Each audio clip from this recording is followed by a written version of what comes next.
Morning. Morning. Jesús encarnado es cosa muy eminente, iba de espinas coronado, nazareno penitente. I am one of 4 sons of Edwin Berry, Edwin Baca Berry, who erected this monument. From what he told me, it was the fulfillment of a promise of his surviving the Second World War. So he made it back home safe and sound as he had asked his Lord to deliver him back home safe and sound, and he would erect this monument. It's not only a spiritual and religious symbolism here, but it's also a monument to fallen soldiers from the area in the Second World War. Exactly, a promesa. This is very typical thing. He was injured and also in North Africa contracted malaria. He used to tell me that he actually went blind for a couple of months from the fevers, and he was able to cure himself by just focusing his energies, by singing alabados, in his blindness, praying. So, the things that he suffered in the war, he also had a gangrenous leg injury that he miraculously survived, since he was allergic to all the drugs they administered, sulfa drugs and penicillin, and he was able to save his leg. So during that time, those dark moments in his life, he makes a promise. He makes a petition to the Lord and a promise. And the Calvary monument on Tomé Hill is the fruit of this promise. Edwin's family, there was 4 brothers in the war at the same time, and one didn't make it. One of them. With your family? Yes, those are all my cousins, and an uncle, and there was 4 brothers, one uncle, and a couple of cousins, His brother, and one didn't make it. One of Edwin's brothers. I think the youngest. Yeah, Lamont. Well, the youngest of the 4 that were there. He is buried in Belgium. Everybody. The crosses are extremely interesting. More interesting than the crosses is that Edwin not only built them, but he made a sketch and he made a layout of what it was going to cost him. And I happen to have the copy of what he did. And the cost for building the crosses was $64. $64 for I think I have a copy of that as well, and he there are his words there. I will build this monument on this mount, something like that. Right. You've got the. Yeah. And it may take me X amount of time. Well, In one of them at the end, he puts, it will take me, if 5 people help me, it will take me 5 years. If 500 people help me, I can build it in 1 day. Something to that. something number. like that. En But there's some español, words there. en If they In leave Spanish, me alone, in Espanol. if they yeah, leave me right. alone, I can do it. in 5 years. And if 500 people help me, I can Right. build it in 1 day. Yeah, was something to that. that. That was his ending. And he did it, and the crosses are there. I don't think he had 500 people helping, but he had some help. Young boys and other people locally who helped him move materials. Bramon, I think you know more about that. Yeah, well, I know what he would do. They would first go to the dump. If they were going to work every Saturday or whatever, the kids would go and they'd all get cans. And they'd make holes, put a little wire, and make 2 handles, and that was their homemade buckets. And he had mostly children, not children, but they were teenagers. The parents were busy in the farm, so they would send a couple of kids with them. And they would fill up with sand, cement, water, whatever it would take, and they'd make 2 or 3 trips up there. Now you have 10 kids carrying 20 buckets because each one would carry 2 little cans, and it's a little bit at a time until he made it. That's what would carry it up there. And I had cousins, older cousins, that they told me that they were helping Edwin Berry carry stuff up the hill and stuff when they were building the altar and putting the crosses up there and stuff. Stuff like water. Probably in concrete, and I guess, and I don't know how they carried all that stuff up there. You know, the church was a important part of the community, you know, the people. And everybody got involved, you know, everybody was involved, you know. And now, you know, it seems like it's lost something. You have the mass, and that's about it. There's no, you know, when they had the passion play and everything, everybody really got involved. You know. I remember as a little kid, probably 8 years old, 9 years old, for a senior week, they used to give, I don't even know what they called them. They were noisemakers. I used to call them, you know, a thing that you turn around and it's like a rattle or something. And they'd send, you know, 4 or 5 young kids to run around where the procession was going to go, and just make the noise, like calling the people to that, you know, that there's going to be a procession or something.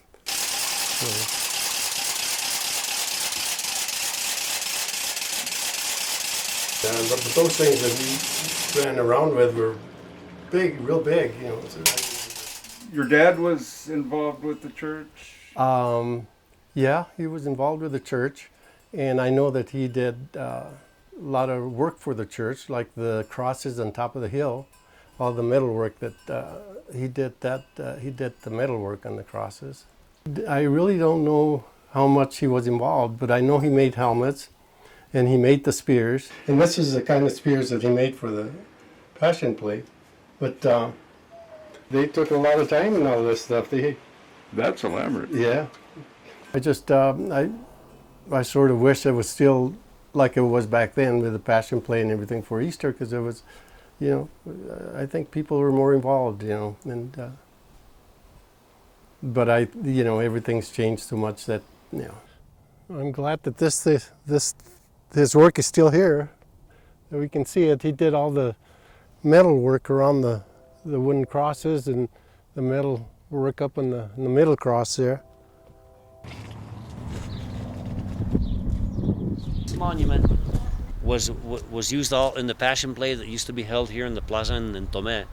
So I guess for the final scenes of the crucifixion, the certain actors actually stood on the little pedestals there, and they dramatized the crucifixion scene. I know personally I would have enjoyed that, seeing the, you know, play here with people on horseback and with all the costumes and especially like the Roman soldiers, the centurions. I know as a kid we used to play with the remnants of that. We had a couple of shields that were marked with a red cross like the Crusaders' shields, and they were lying around the house, and we used to play with those things when I was a kid. Did the Passion Plays end here, at least in the grand dramatization? I can't answer that. That was way before my time. I don't know, it may have been a new priest, you know, and it may have been that he had already put up the crosses on the hill, so it was moved to the hill. And That really was is a there. Passion dramatization. Yeah, that's really where you could feel it, like in those days. It was an actual climb to it, and I think that's what happened. I think he just moved it and started doing it on the hill.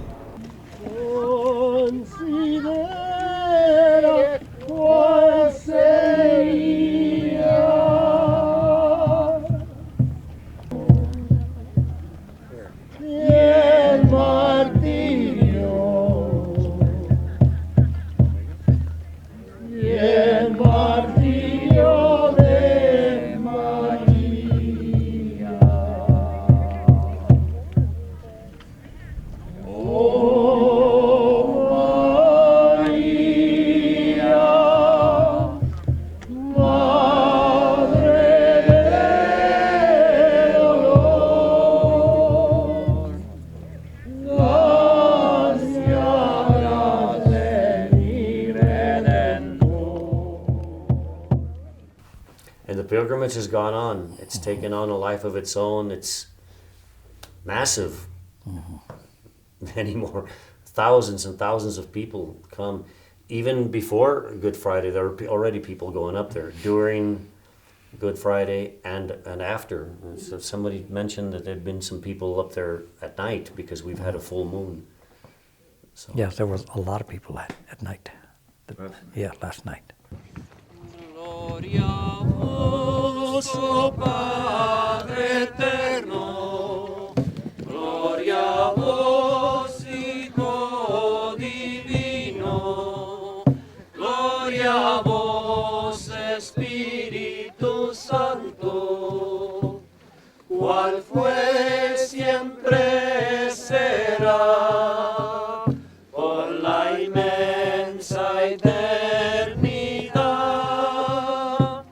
cual fue, siempre será, por la inmensa eternidad. No sabemos exactamente el año cuando se comenzó, pero se originó todo con los penitentes, los hermanos penitentes de Nuevo México. Y en aquel tiempo subían casi nomás ellos. Era muy secreta la sociedad. Y yo te ofrezco este alabado, Nazareno penitente.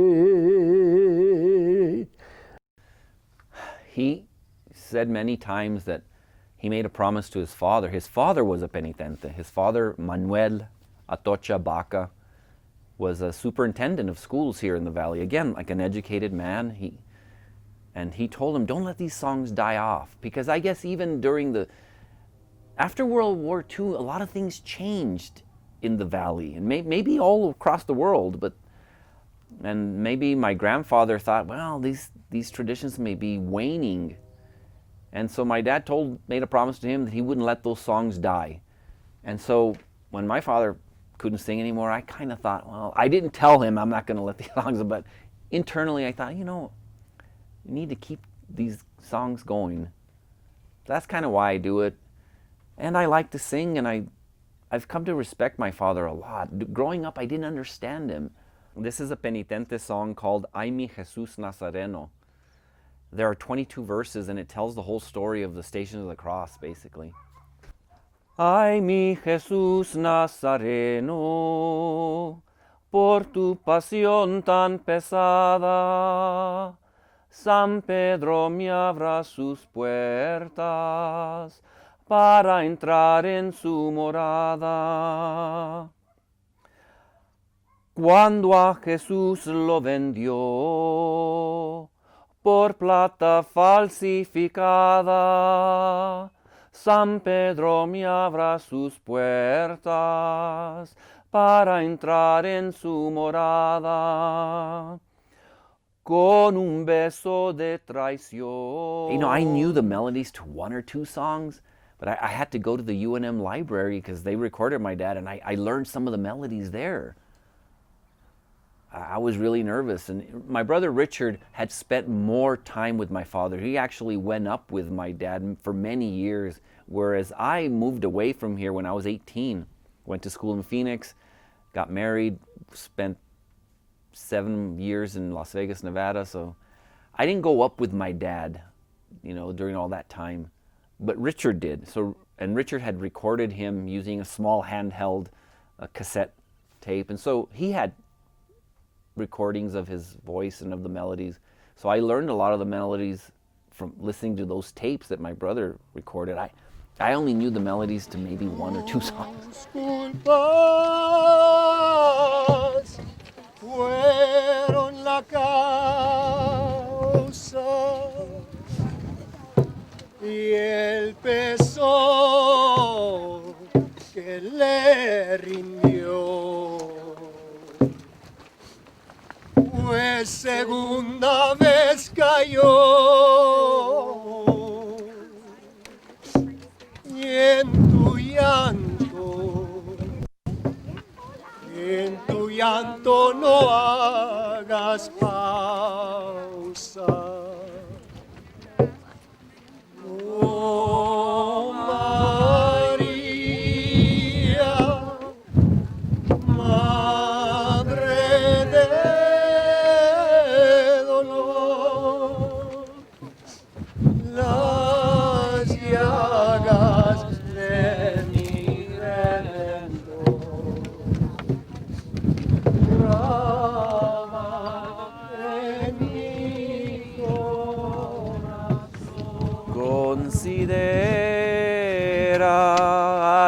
perdida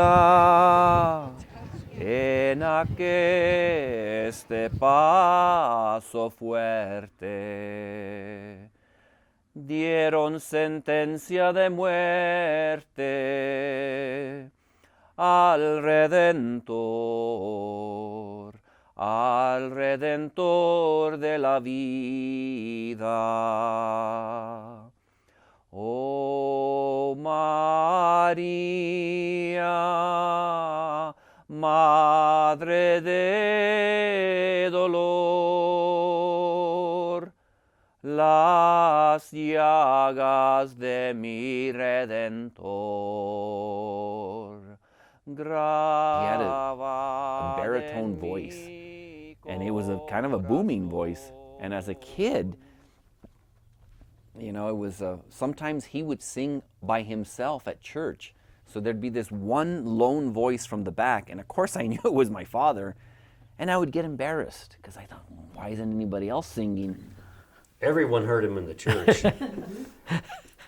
It was impossible not to hear my dad singing Very in true. church. His voice was louder than all the choirs, than all the voices of the choir. And the interesting thing about Edwin, that his voice carried so loud, that if there was a song that the choir was singing and he didn't particularly like it, he'd sing his own and he'd outdo it. He'd start singing and he would just blast out the choir, and kind of the choir would have to hold down and let him do the singing. And it was not an uncommon thing. Song. A different song. He didn't like the one they were singing. You know, it's just different. And He really had a gift. He had a tremendous voice, timbre, power, projection, perfect intonation. He was a born singer. I think Edwin picked it up from Father Rallier, or Father Rael, who was a French priest in Tomé for 55 years. And he was very instrumental in bringing music to Tomé. And I think Edwin was part of that picked up that music. That's my interpretation. That's what he used to tell us as well. Yeah. That all these old alabados he learned from him, and he was one of the few people who committed them to memory, you know, and they lived with him until his death. Edwin. With Edwin, yes. And Father Rael? Father Rael actually published 5 music books in the 1800s. And that's where Edwin, I think, picked up a lot of the songs. And I know that's where he picked them up. So Was he from here? Father Rael came as a French priest in 1800s, 1850s, when New Mexico became a diocese of this area. Father Rael was brought in from France, and he stayed here in Tomé for 55 years. They called him El Padre Padre Eterno. Eterno, the eternal priest or father, because he was here for so long. And I think there's a photo here somewhere. Yeah. Right.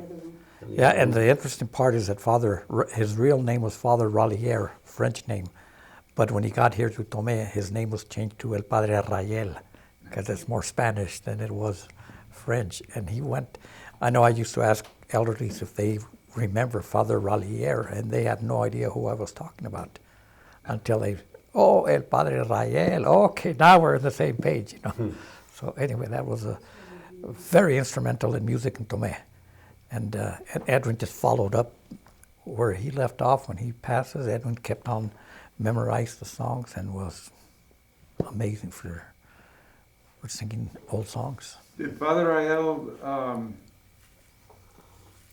sing himself? He sang himself a lot. And he was, and here I go give more history. He's the one that made the choir lofts in the church.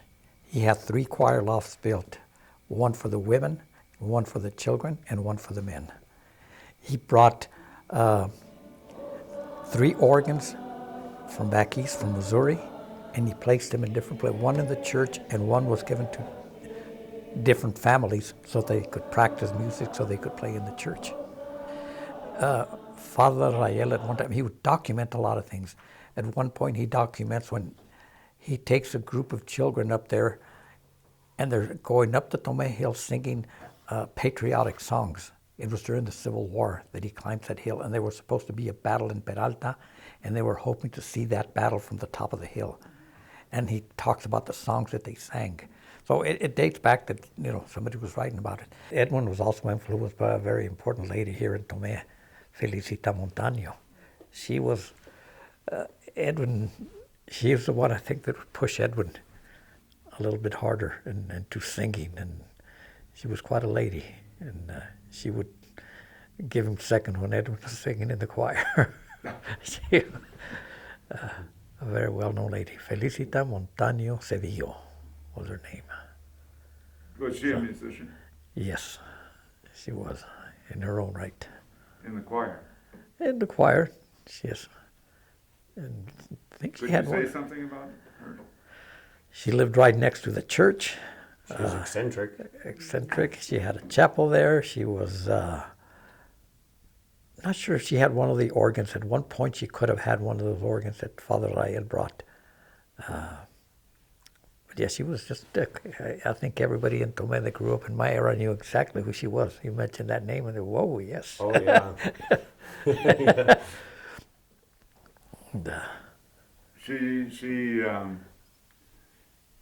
And, how did she push? I think she was part of what Edwin liked. He liked history, he liked art, and he liked pictures, and she had an archive of old pictures here in Tomé, and she knew who was related to who, and I think that's where Edwin he would go to her a lot of times. When he didn't know the answer, he would go to her. So she may have been sort of a mentor. I think she was a big mentor because she knew her alabados, she knew who was who, and she,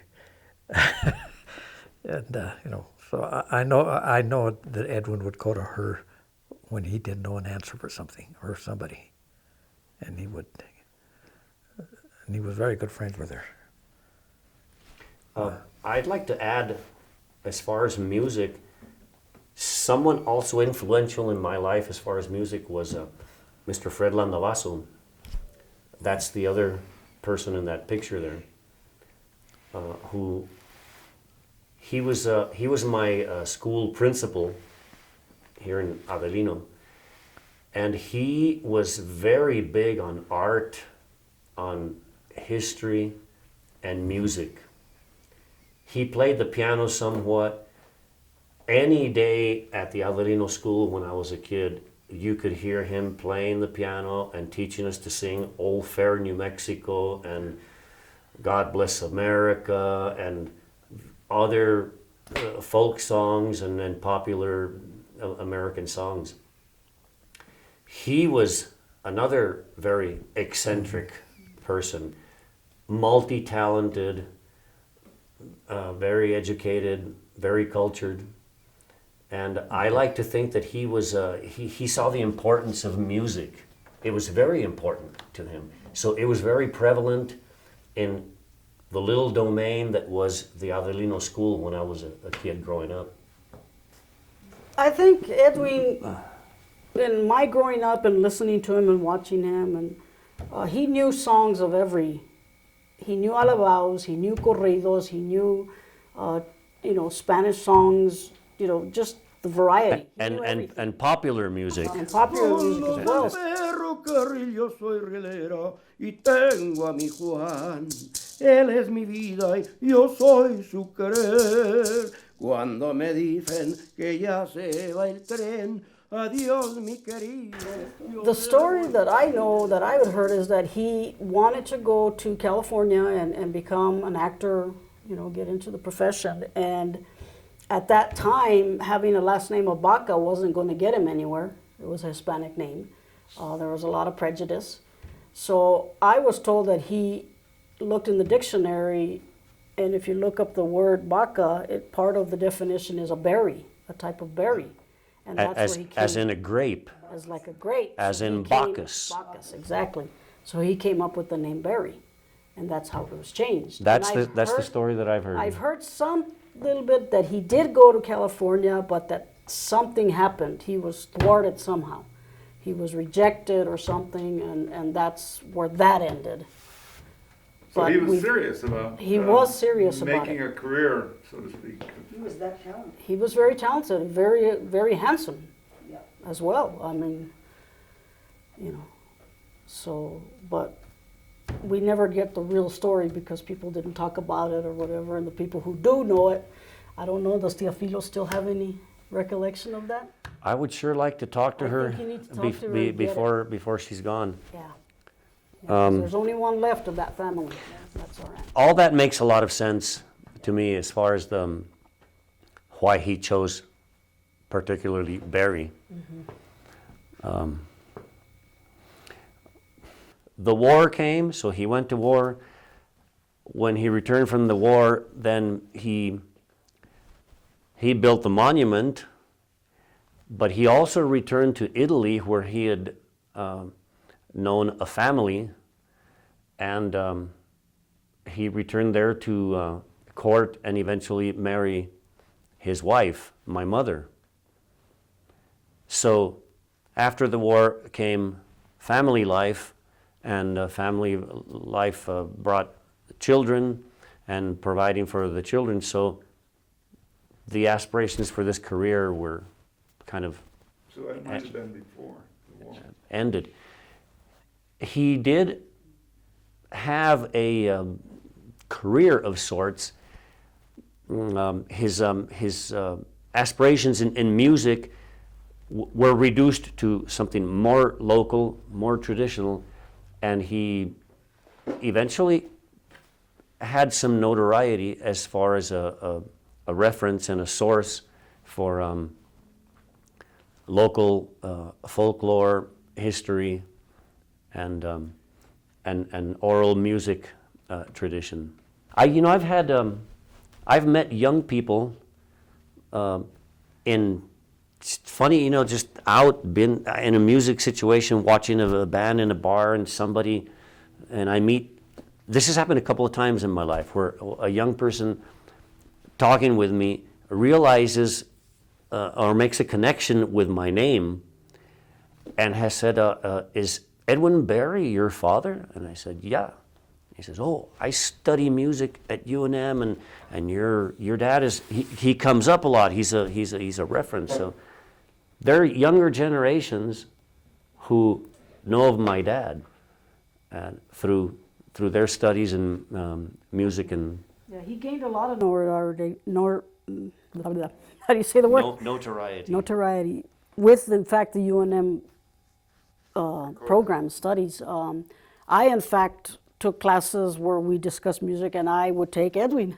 That was my contribution to the classroom. We would go and he would sing and talk about the music, and and a lot of other students did as well that happened to know him, or so he would go and he would give presentations. So his name was well known within the university.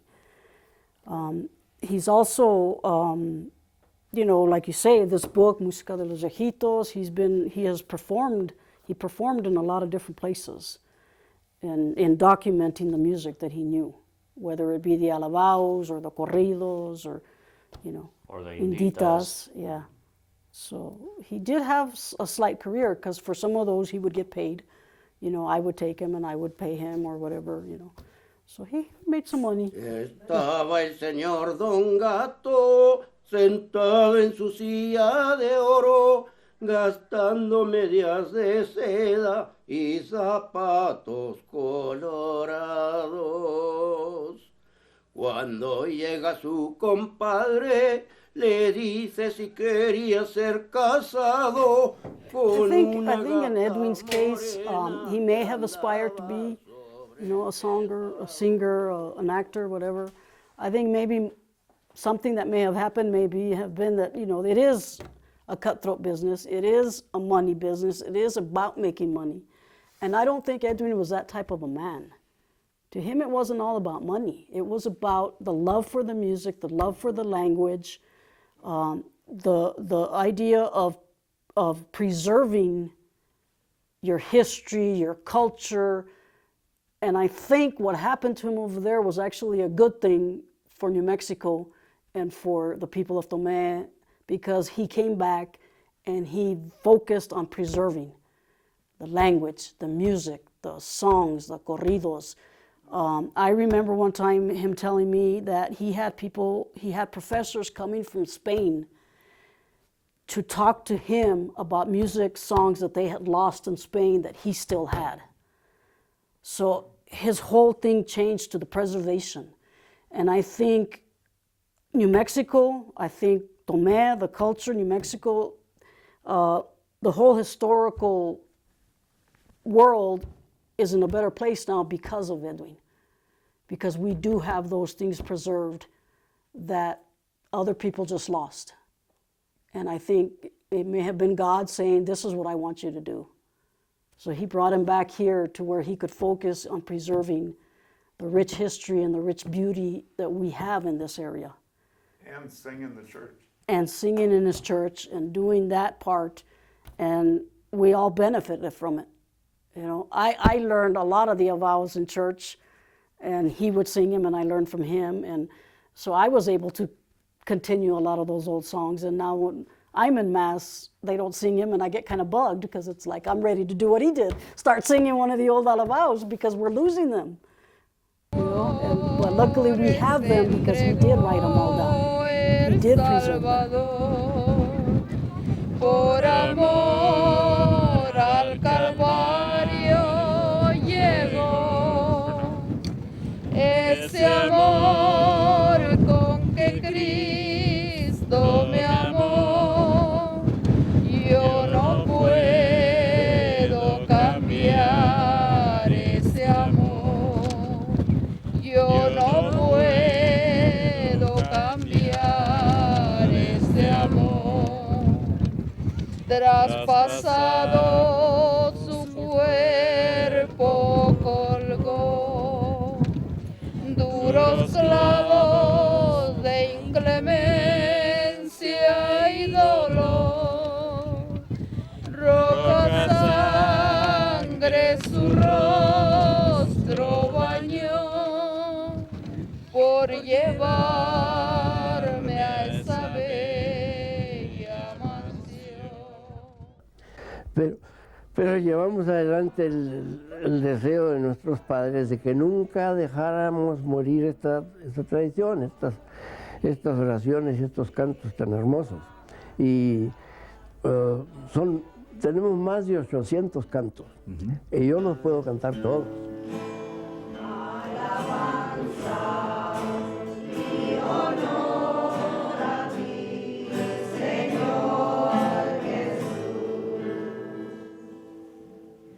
He had a social conscience, and he was very adamant about justice, about doing the right thing. His belief was to help others. Like you say, he would help people all the time. You'd see Edwin pick someone up and take him home and feed him. He was giving.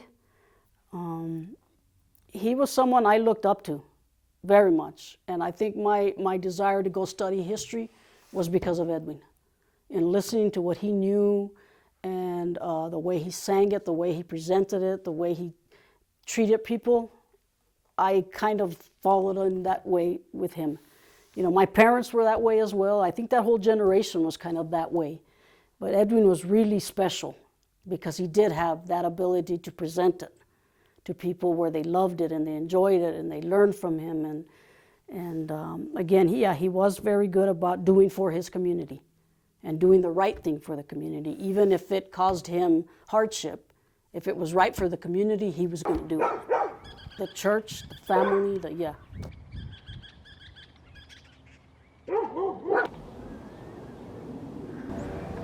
This might have been Edwin's handprint.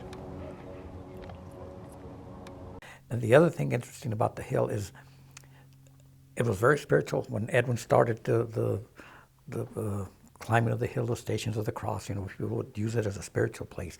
But then all of a sudden in the 60s and 70s, something came around. Four-wheelers, four-wheel drive trucks, and four-wheel drive Jeeps. And people started trying to climb that hill, and they didn't. Four-wheelers were climbing it, four-wheel drive trucks from the back. It got pretty bad. Edwin did not ask a single penny from anybody to stop it. And he stopped it on his own, and the remnants are still there. He used rocks and wires, anything, and concrete, but he'd pour concrete everywhere he could. And just on his own, he actually barricaded it. And stopped. Chunks of concrete from torn up sidewalks that he would get his hands on. He would truck it up there and take and carry it up and just try to build barriers on the most used, the most frequented trails going up that were being blazed by these four-wheelers and four-wheel drive trucks and vehicles, you know, that did a lot of destruction, a lot of vandalism also, you know, and then just tearing up the environment. Tomé Hill has a very particular little ecosystem. There are certain plants and certain fauna that only live there. They don't live in the surrounding valley or the surrounding hills because of its geology. So wherever the trails were starting to be prominent, he would build these barriers with junk and with concrete. I think word just got around when they started seeing somebody putting rocks and more rocks, and all of a sudden they couldn't climb it until they figured out, I know who's doing this. And then for some reason, that's to protect it. You know, I keep thinking, what could have happened to the hill? And I know somebody's going to talk about the little history of the hill and where it's been. It got lost for 50 years. And what could have happened had it not been for those crosses? I think when it got bought, they were afraid to develop it because of the fact that it was a spiritual place. And I think they were going to have a revolt if something was to be carved up there, you know, put a big restaurant, tower, phone tower, who knows what they would have had up there now, you know. But it was those crosses that Edwin built that's true. that kind of kept it from developing into something that, you know, easily it could have had 10 towers right now. You know, I'd like to come when there's nobody around, you know, and I just walk up here and sit up here for a little bit and then go back down. I used to like it when I was little, and I'd be here on horseback all over the place, you know. We'd go check on the cattle, you know, see if they had water and see if they, you know, every once in a while you'd go check. But you'd always see somebody, you know, some other people from Tomé checking on their cattle, you know. That's, what used to be the land grant, the Tomé land grant. And now we have, you know, pieces of it, but we don't. All that used to be land grant. It was a community land, you know. It belonged to everybody, but, you know, it was sort of sad that it's sold, but a lot of people that didn't have cattle to raise here, you know, I can see their point also, you know. They weren't getting anything out of the land grant, and the people that had cattle could raise them almost free all year round, you know. And a lot of people were, you know, there was a lot of people that wanted to sell, a lot of people that didn't want to sell, and, you know, a lot of them were enemies and remained until they died, you know. But a lot of people that were mad about selling, and some were happy they sold, I guess, you know, because we were supposed to get money for it, you know. Did you get money? No, I didn't get nothing. Really? Mm-mm. And my mom, I think, got $500 one time, and then about a month later they told her she had to pay it back because it was whoever the not the corporation, I guess it was the lawyers or something that were handling it, and a lot of people had to pay it back. So essentially they didn't get anything, you know. That was the last of our common lands. That was started in about mid-60s, I guess, and was actually sold in 1968. What it was, you know, the common area that we had at that time was basically grazing land. That's all that it could be used for. And we had a lot of people that were using it. They were grazing their cattle back there. They were doing their ranching. There were some heirs that weren't, and they felt that they weren't getting anything out of the land grant. And their big idea was, well, let's sell it. Let's sell the land and get some money. I think there was about 80 families that were dissenters. And they said they started to talk to lawyers and try to get, you know, the legal involved. And it went all the way up to a court, and a judge ruled that it was illegal to incorporate, but they were going to let the sale go through. That sounds confusing. It is, but that's what was done. So the sale went through, people were paid based on a list of active members at the time. Well, then after that went through, a bunch of people who had left Tomé, who were gone, claimed that they were heirs. And they went and took it to court, and the court found that yes, they were allowed to prove their heirship. So all of a sudden there was thousands and thousands of people from Switzerland and I don't know what all claiming to be heirs. So the money that had been paid initially was pulled back. My father got his check, he put it in the bank and never touched it because he said they're going to want this money back. He knew. And sure enough, a few years later, they made him pay his share back, my mom's share back, her father's share back, and my dad's mother's back, even though they had passed away. They had to pay back their share. What happened to people that hadn't put it in escrow? I heard that they put liens on their lands and their homes and to get it back. Yeah. So they forced them to send back money. Then that money was divvied up to all those other people, and I think it came out to $500 per person. So, you know, nobody really made any money on the sale of the land grant, except for the lawyers and the people that were underhandedly getting their money to get the sale done. So after that, you know, it was just the fight split families, brother against brother, neighbor against neighbor. It split the community right in half. There was a big divide, and I think a lot of the hard feelings still exist today. You know, at Tomé Hill, we were able to get that back. We're trying to preserve it. Could it be said that it rises above the conflict Yes. in the... Yeah, it rises above. Because, you know, you'll see families from those who sold and those who didn't sell are up there, climbing it, experiencing the spirituality there. So it is something that might bring us together. And like I say, we're trying to keep it. Since we got it back, we've been patrolling it more. We've been cleaning it up more. We've been keeping an eye on it more. So, you know, we're trying to do our part to preserve that.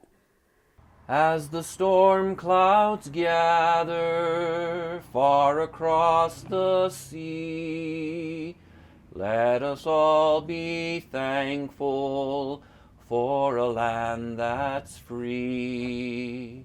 Let us all be grateful for a land so fair, as we join together in this solemn prayer. God bless America, land that I love. Stand beside her and guide her through the night with the light from above. And that's normally how we end the Good Fridays. On the top. On the top. It's either the first or one of the first memorials that honored the Korean veterans. Right here. Yes, right here in Tomé, New Mexico. And I think it was because of men like your father who had been to war and knew what they experienced and knew that Korea, although it was called a police action, it was war, and they needed to be honored.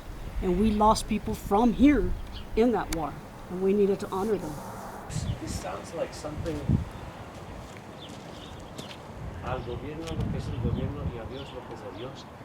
That sounds reminiscent of, you know, give to Caesar. You sing the alabados? I actually don't know any of them. No. My other brothers, they know some.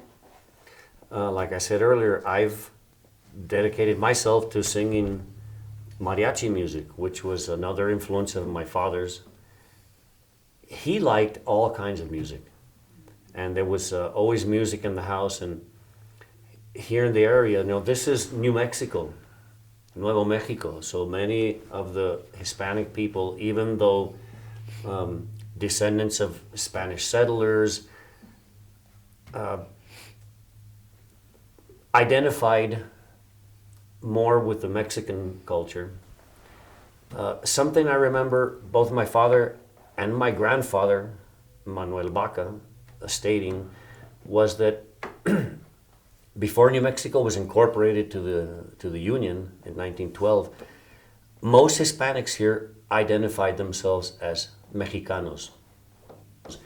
So it's no surprise that Mexican music would be very, very popular amongst my parents' generation.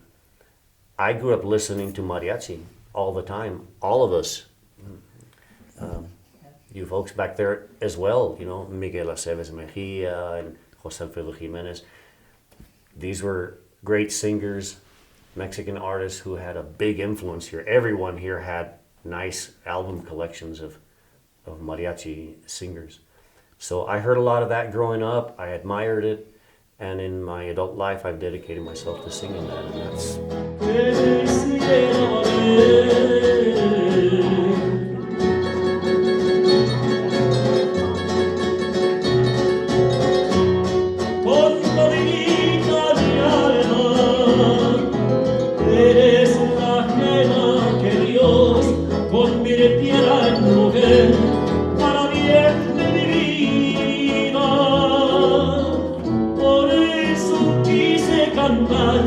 y gritar que te quiero, mujer consentida. Por eso elevo mi voz, bendiciendo tu nombre y pidiéndote amor.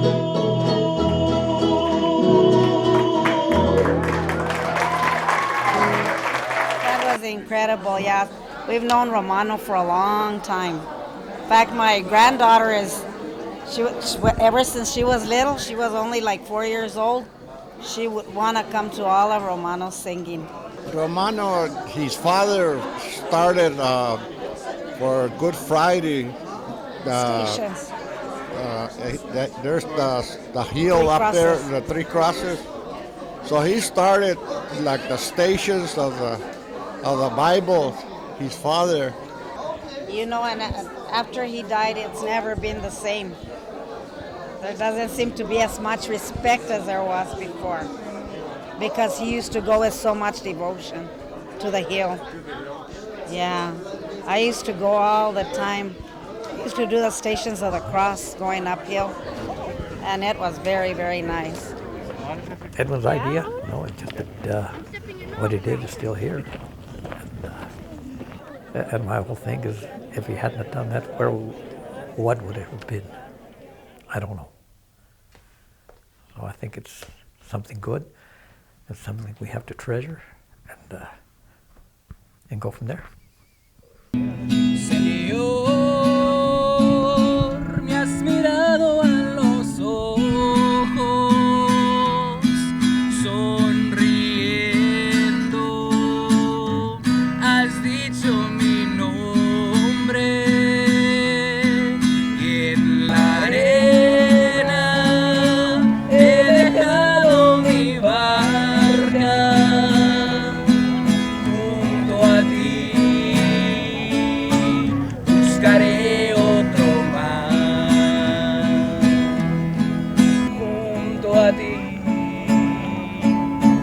Buscaré otro mar. I mean, I'm seeing that people that are in their 30s, 40s, 50s are kind of a lost generation. They don't seem to really care about history. A lot of them, there are a few. And I think they don't know their history as well. They don't know what has happened. And you try to talk to them and they kind of don't get it. But I think I'm seeing the younger generation, the teenagers and down that are coming up now, seem to be a lot more interested. I feel very hopeful that they're gonna wanna go back to some of that land-based living. going back into gardening, going back into creating their own food, going back into preserving history. I'm kind of seeing, even on TV when you see about nationally, you know, these young kids, really young kids, 10, 11, 12, younger, trying to do things for others, trying to be more community-based, raising money for things. I'm hopeful that that generation is going to learn more and want to preserve what we're trying to preserve. The alabados will always be. I mean, they're not sung as much in church as you would hope that they would be, because a lot of the older people that know them are dying off, and the younger people aren't. But they're there, they're preserved. So if a younger generation gets the idea, we'd like to redo them, they're there. They can rise them up again, because they are preserved by people like Edwin Berry, who wrote them down and kept them and kind of gives an idea what the melody is, you know. And recording him and recording his son singing those songs will preserve them forever. So I think younger kids might want to buy into that. Because I have seen in some other land grants, some of the younger kids that are interested in some of that the old style music, which would include the alabados, the corridos, the oral tradition. I'm seeing some of the younger kids in other land grants getting interested in that and singing them and getting involved in the music. Venido cristianos, la cruz adoremos, la cruz ensalcemos, que al mundo salvó. Dichosa aquel alma que tiene presente a quien con ardiente afecto amor. Oh cruz adorable, te amo y te adoro, cual rico tesoro de gracias y amor. Dichosa aquel alma que tiene presente a quien con ardiente afecto amor.